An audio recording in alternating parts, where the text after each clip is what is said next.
ทุกคนมือถือกลับแล้วทุกคนเลยกองเฟืองบอลที่กระเจ้าเหยียบเขา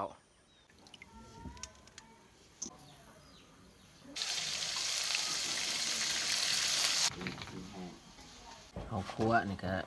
กรอบดี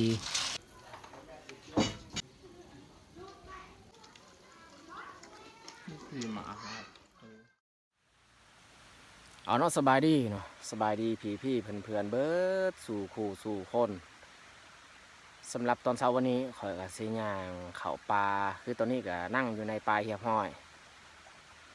วันนี้นี่เฮาซีมายามกับที่เฮาใส่ไว้มื้อวานนี้บรรยากาศยามเช้าก็ค่อนข้างเย็นแล้วก็มียุงหลายยามเช้าแล้วก็ยามแดงตามเฮาสังเกตเบิ่งนี่วันนี้น่าจะบ่แดดเนาะอากาศมืดครึมๆแน่ยานฝนตกเฮาต้องรีบยามกลับเนาะโอเคมาแต่เฮาไปเบิ่งไปรุ่นน้ำกันว่าเฮาสิได้นูหรือบ่เฮาใส่กับก็ตามสายห้วยอันนี้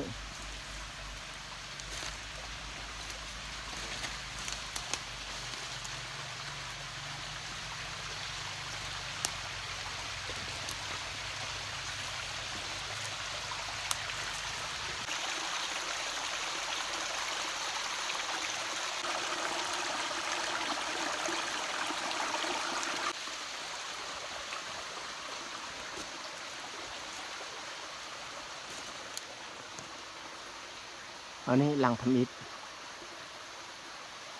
ก็คือ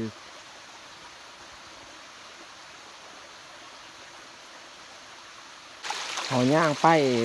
ตามห้วยเฮาระมัดระวังสุดๆเพราะว่าเฮาใส่เกลือโบกนี่มันมืนทลานหินอันนี้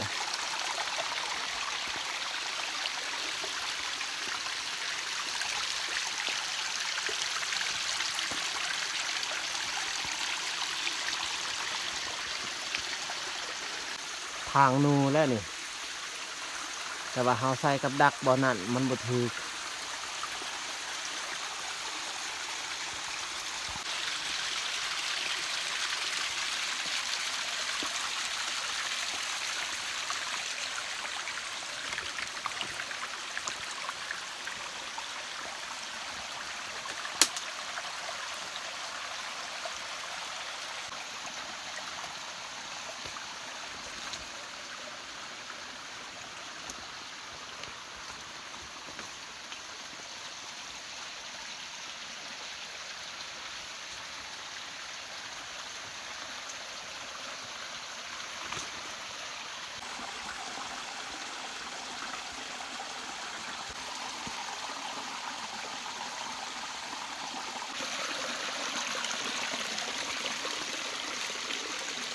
สายน้ำห้วยนี้นี่แม่นส่วนหลายมีแต่ทลานหิน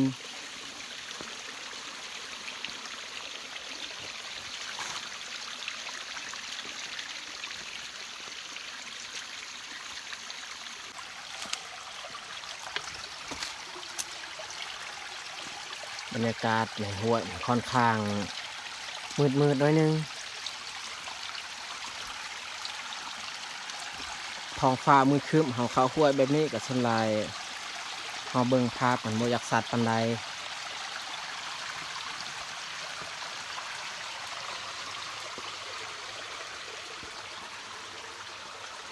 หลังนี้ก็บ่ถูก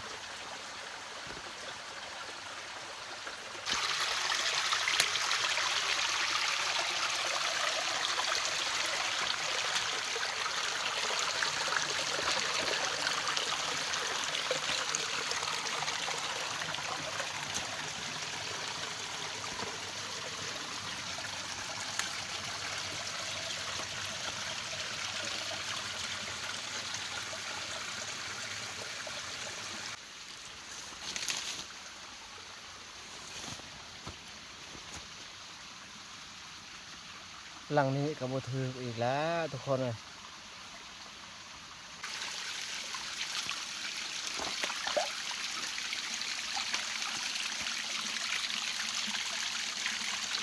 ตาดอันนี้ค่อนข้างสูง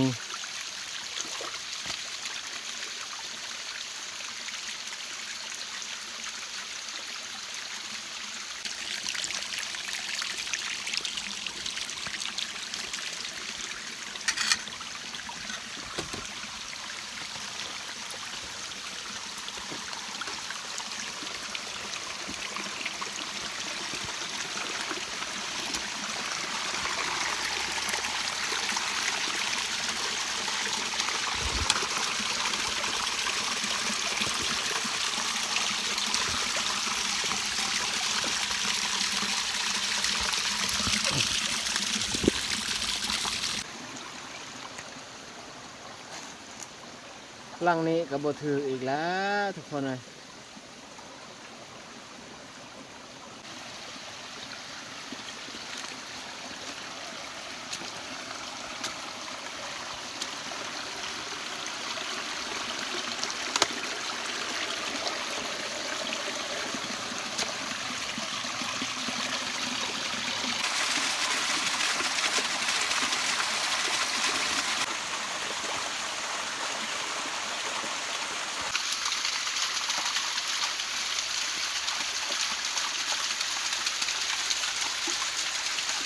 ทันสมัยก่อนหญ้าแบบนี้มีนูได้มากินนูที่มันมักอยู่ตามแคมห้วยนี่แหละแต่ว่าเดี๋ยวนี้บ่เห็นแล้วมันกินหญ้าอันนี้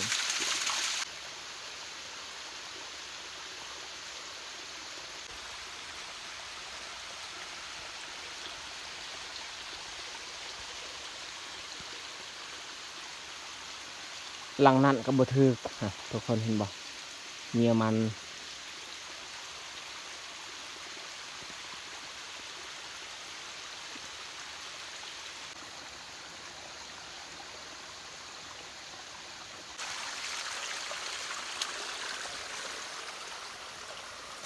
ว้าวทุกคนมือถือกลับแล้วทุกคนเลยหนูไว้สงสัยง่ายสุดแล้วหนูไว้เราคิดว่าสิบ่ได้แล้วได้แบบนี้ก็มีกำลังใจ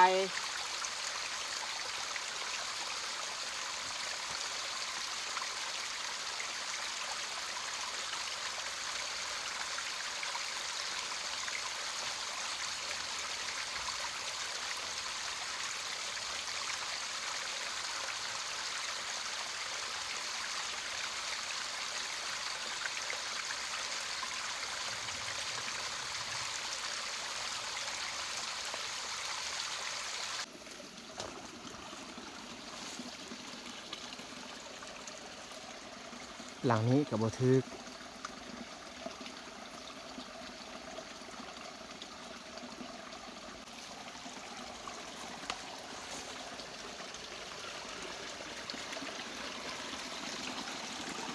เรือหลังสุดท้ายก็คืออยู่นี้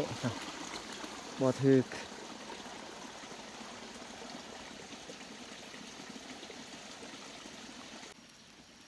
นูแม่นเฮาห่อไว้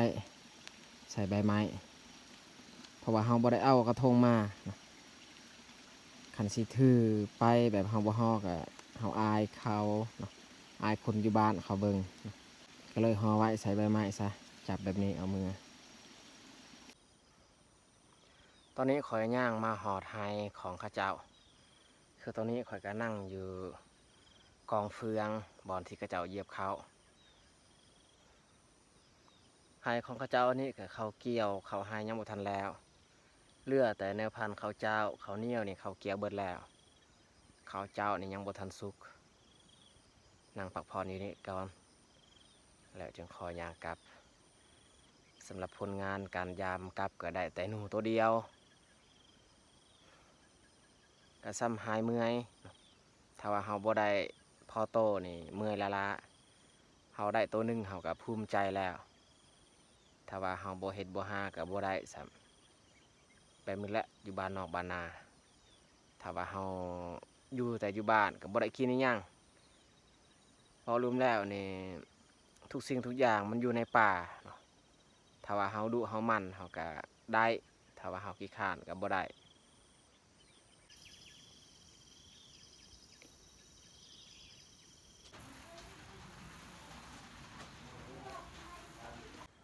ตอนนี้ก็คอยย่างกับหอเทือนแล้วแต่สิมาเฮ็ดอาหารเที่ยงกินและสำหรับอาหารเที่ยงที่เราจะเฮ็ดตอนเที่ยงวันนี้นี่แม่น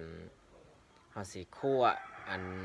นอนไม้ไผ่ที่น้องทรายหามือวานนี่อยู่นี้เอาไว้เพิ่นได้กับค่อนข้างหลาย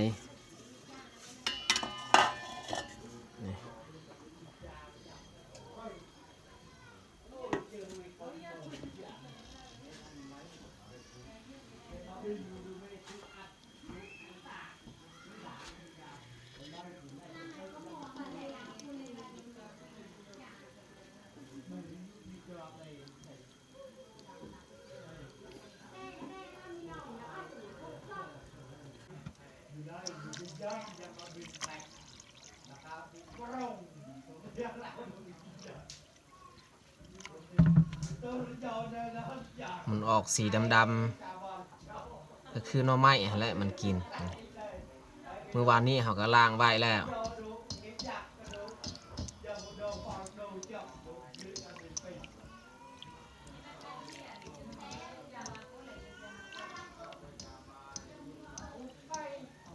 นี่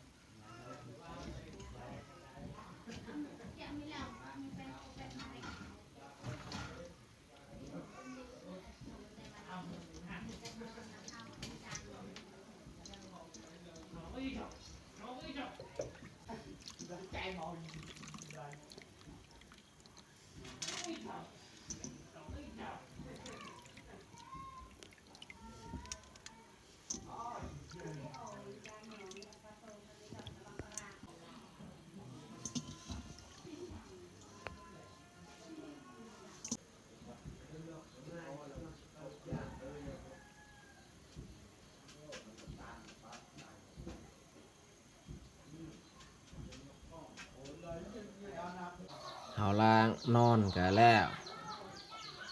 หรือว่าภาษาไทยเขาเอิ้นว่ารถด่วน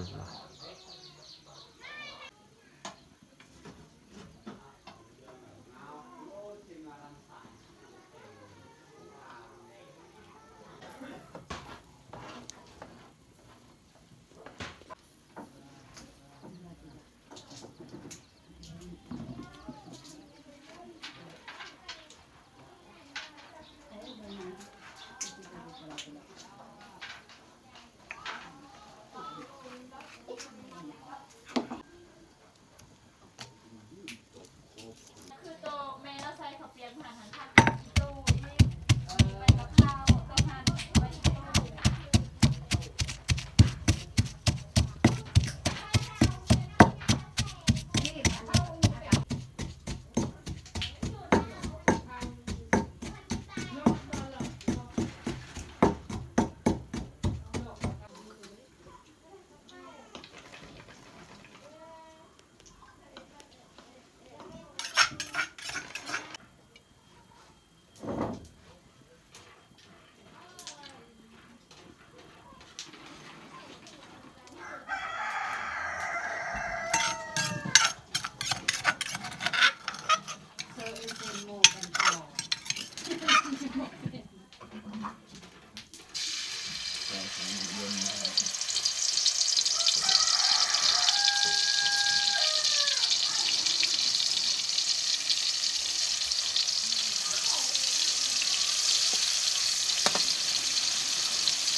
้วหัวกระดัส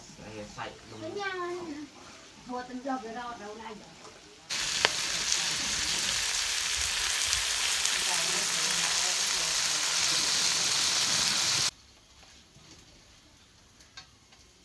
สุดท้ายนี่เขาใส่หอมบัว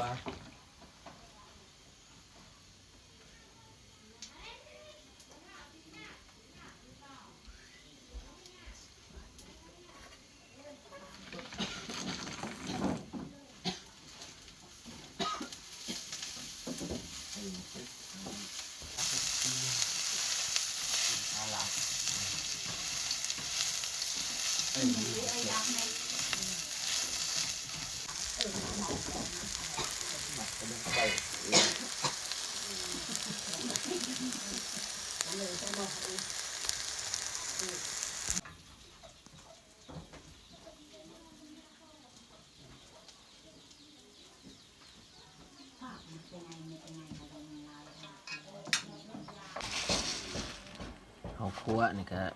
กรอบดี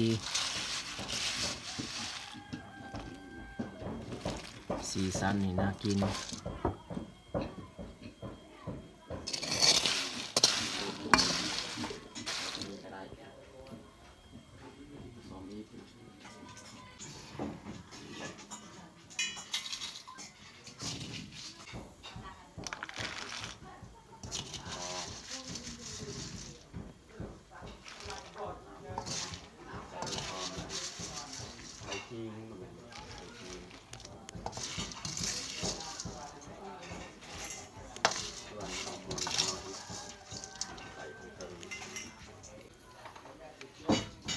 สำหรับพาข้าวตอนเที่ยงกับสำเร็จเราจัด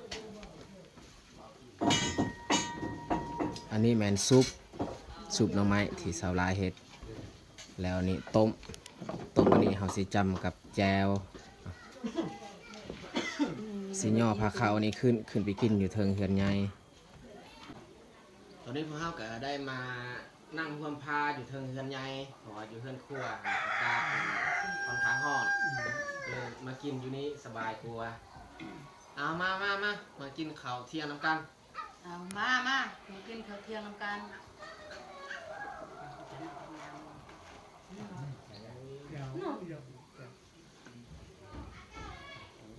วางที่นี่แล้ว ส่วนน้องแยกนี่บ่อยู่เฮือนออกไปเล่นนำหมู่แม่ครู เอาไปทั้งหมดขนาดจะพี่นุ่ม เอามา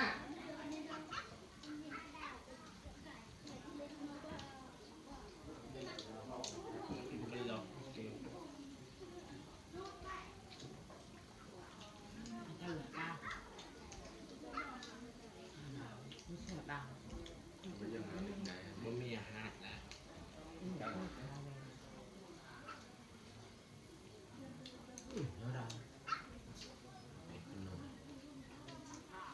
ไปดูมีสอยอะไร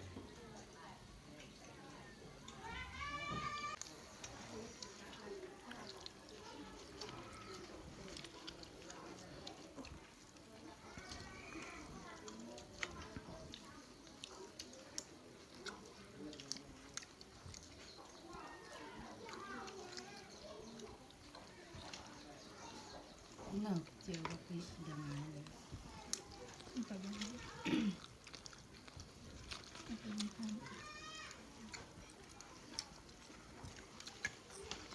ลูกเต่า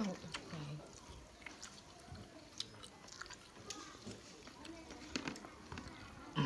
chỉ cần có cái hạt cũng cả để chịu tăng lặng là mệt mỏi hạt ก็ใครมันจะมาเจอบางงาน ไป เออ chỗ ไม่ใช่บางโอ้บางงาน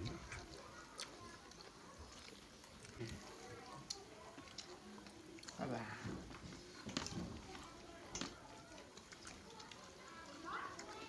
khi mà hạt ừ.